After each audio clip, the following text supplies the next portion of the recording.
Selamat datang di pembahasan kita kali ini. Kita mau kupas satu masalah yang mungkin ya akrab banget buat Anda atau orang terdekat Anda. Terutama yang usianya sudah senior ya. Betul, soal sering kebangun malam-malam karena ingin buang air kecil. Aduh, ini kan ganggu kualitas tidur banget ya. Iya, masalah umum ini dan efeknya itu bisa sampai ke aktivitas siang hari loh.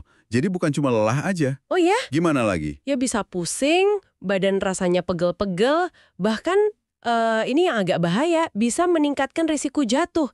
Kan ke kamar mandi buru-buru, masih setengah sadar gitu. Aduh, ya juga ya. Nah, sumber kita kali ini itu dari sebuah video kesehatan, dan dia menawarkan solusi yang kedengarannya, wah sederhana banget, mungkin agak mengejutkan malah. Oke. Jadi, kita mau coba bedah bareng nih. Kenapa sih gangguan tidur ini bisa terjadi? Paling tidak menurut sumber ini ya. Dan apa logikanya dibalik solusi yang ditawarkan? Solusinya itu kombinasi dua buah gitu. Menarik. Ya, sumber video ini memang gambarin betapa frustrasinya ya kondisi ini. Kebangun berulang kali, disebut bisa 5-7 kali semalam. 5 sampai 7 kali? Wow. Iya, itu kan bukan main-main ya dampaknya ke kualitas hidup. Disebut juga ada contoh kasus namanya Pak Supratno, usianya 72 tahun. Oke. Kondisinya parah banget, sampai dia ngerasa kayak zombie katanya, dan akhirnya tidur pisah sama istrinya. Ya ampun, tapi ada keterangan lain nggak? Mungkin masalah prostat gitu. Nah, ini dia. Disebutkan kalau pemeriksaan prostat Pak Supratno ini sebenarnya normal untuk usianya. Oh. Jadi, bukan karena prostatnya membesar atau gimana gitu ya. Kelihatannya begitu menurut sumber ini, jadi ini kasih sinyal mungkin penyebabnya bukan cuma masalah prostat yang biasa dialami lansia. Oke. Terus solusinya apa dong? Kok tadi dibilang sederhana sekali. Bikin penasaran nih. Iya kan? Ini bagian yang paling bikin penasaran. Solusinya itu cuma makan satu buah pisang matang. Pisang? Iya, pisang matang ukuran sedang sama segenggam buah ceri. Atau kalau nggak ada buahnya, ya segelas jus ceri murni tanpa gula tambahan. Itu aja? Pisang sama ceri? Dimakannya kapan? Sekitar 1-2 jam sebelum tidur.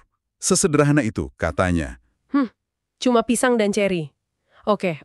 Mari kita coba bedah logikanya ya. Kenapa? Pisang dulu deh. Apa kandungannya yang dianggap penting sama sumber ini? Oke, jadi sumber ini fokus ke dua mineral penting dalam pisang. Ada magnesium, ada kalium. Magnesium dan kalium. Fungsinya apa? Nah, magnesium itu disebut bisa bantu merelaksakan otot-otot, termasuk otot kandung kemih, yang mungkin terlalu tegang atau gimana ya, oversensitif gitu. Oke, jadi otot kandung kemihnya dibikin rileks ya. Terus kalium? Kalau kalium, perannya lebih ke pengaturan sinyal saraf antara kandung kemih sama otak, biar komunikasinya lebih akurat gitu. Jadi nggak kirim alarm palsu terus-terusan minta ke toilet. Masuk akal. Jadi pisang ini kerjanya di level otot sama saraf kandung kemihnya ya? Ada lagi nggak dari pisang? Ada satu lagi yang menarik, pisang itu mengandung triptofan. Triptofan, itu asam amino kan ya? Betul, asam amino esensial. Nah, tubuh kita itu bisa mengubah triptofan ini jadi serotonin, terus jadi melatonin. Melatonin, hormon tidur dong? Tepat. Jadi pisang ini kayak punya peran ganda gitu. Satu sisi menenangkan sistem perkemihannya, sisi lain bantu tubuh siap-siap buat tidur. Oh, jadi langsung melatonin ya kalau ceri, bukan prekursor, kayak triptofan di pisang. Iya, salah satu sumber melatonin alami. Dan ini jadi krusial, karena produksi melatonin alami di tubuh kita itu kan cenderung turun drastis ya seiring usia. Oh gitu. Seberapa drastis? Sumber itu nyebutin, di usia 60-an gitu produksinya bisa tinggal 20% aja dibanding waktu kita muda. Wow, jauh banget turunnya ya. Banget. Makanya tambahan melatonin dari ceri ini dianggap penting. Oke. Jadi ceri ini kayak ngasih dorongan sinyal tidur langsung ke otak ya, buat melengkapi kerja pisang tadi yang udah nenangin sistem tubuh, plus mulai produksi melatonin internal sedikit. Betul sekali. Sumber ini menekankan banget kalau kombinasi keduanya itu kuncinya. Jadi nggak bisa salah satu aja. Menurut sumber ini, kerjanya sinergis. Pisang bantu nenangin kandung kemih, siapkan tubuh, mulai produksi triptofan ke melatonin. Terus ceri datang ngasih sinyal melatonin tambahan yang mungkin udah kurang banget itu. Biar otaknya klik, oke, waktunya tidur nyenyak. Oke. Jadi keduanya kerja bareng. Itu inti mekanisme yang ditawarkan sumber ini ya. Ya, itu intinya. Sinergi keduanya. Dan kelihatannya ada testimoni lain juga ya di video itu, selain Pak Supratno tadi yang tidurnya membaik dalam beberapa hari sampai seminggu. Betul. Disebutin beberapa kasus lain. Ada Bu Siti Romlah, 68 tahun. Tadinya bangun sampai 7 kali, terus jadi bisa tidur nyenyak semalaman. Wah, drastis ya perubahannya. Iya. Terus ada Pak Roykin, 71 tahun. Dia merasa baru bisa tidur pulas lagi setelah puluhan tahun katanya. Puluhan tahun, lama sekali. Ada juga yang laporin manfaat tambahan loh.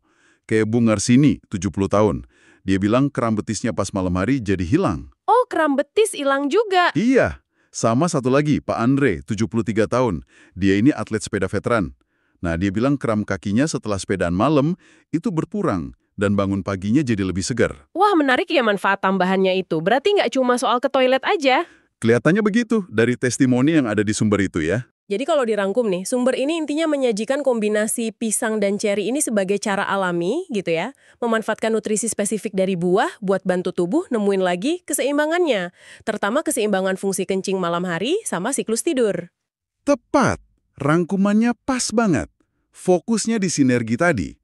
Mineral penenang otot dan saraf dari pisang, prekursor melatonin juga dari pisang, plus tambahan melatonin alami dari ceri buat ngatasin penurunan produksi karena usia. Oke, ini jadi ninggalin satu pemikiran yang cukup menggelitik sih buat Anda para pendengar. Seberapa sering ya kita mungkin suka abai gitu sama solusi yang kelihatannya sederhana dari alam buat masalah kesehatan yang kita anggap kompleks? Iya juga ya. Melihat lagi potensi dari bahan-bahan alami yang ada di sekitar kita. Siapa tahu ada solusi di sana.